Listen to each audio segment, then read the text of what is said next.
if somebody wanted to get help, if they're on the streets or whatnot, what is the best place to send them to, or is there a phone number or a website, or what's Yes, actually, you can go to www.theswag.org. This is a social workers action group. SWAG is swag.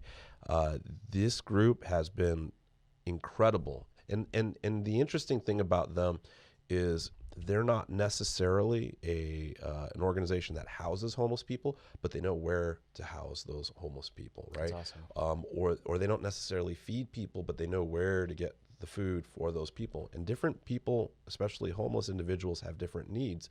We all think of, a common homeless person as just being somebody walking around the street disheveled.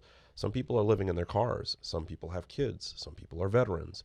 Some people are elderly. Some of them have mental illness. And there's a lot of different factors that actually contributed to to that homeless issue. Yeah. So these guys are able to go ahead and create that relationship, build trust, identify the issues that each of these individuals may have, and then put them with the right resources to go ahead and give them the best chance of getting off the streets and staying off the streets. That's phenomenal, because it's so easy to want to brush them under the rug, and like you said, you don't want to look at them, kind of thing. But these are human beings. These are people with families. These are people that Absolutely. at one point had a good life, and then for whatever reason, whether it was through addiction or mental issues, or just their job got wiped out or family got wiped out. Yeah. I mean, there's so many things, and I think if we take an honest assessment of ourselves and our souls, like, we're just a few decisions away from being in that similar place. I think a lot of people say that, and maybe for some people that's true, but I think there are some homeless. Again, there's a lot of different types of homeless people, right?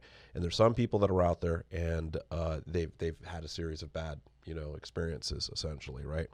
But if you really think about it, the people that are chronically homeless, who are rejecting assistance, have burned relationships with their friends, their family, their coworkers, their churches, everybody. I mean, basically, if you fall into the point where you've got the government intervening in your life because you're not manageable and you're on the streets, you're in a public right of way. Right. Well, something's gone really, really wrong. Mm-hmm. And typically, I'd say it's drugs. You know what I mean? That's a lot of people want to say, well, they're not all drug addicted. There's a large percentage of them that are. Majority, yeah. And even some people that are out there that look like they're homeless, they have perfectly good homes. They just like hanging out with the other people that are doing the drugs. They hang out and they share that addiction together. So you might see somebody on the corner.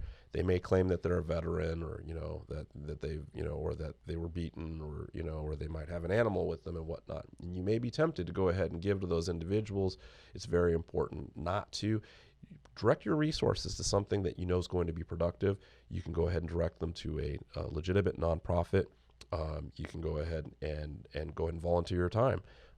But by handing out cash money, that's not helping. Yeah. They can get food. Usually most of them know where to get the food, and they eat just fine.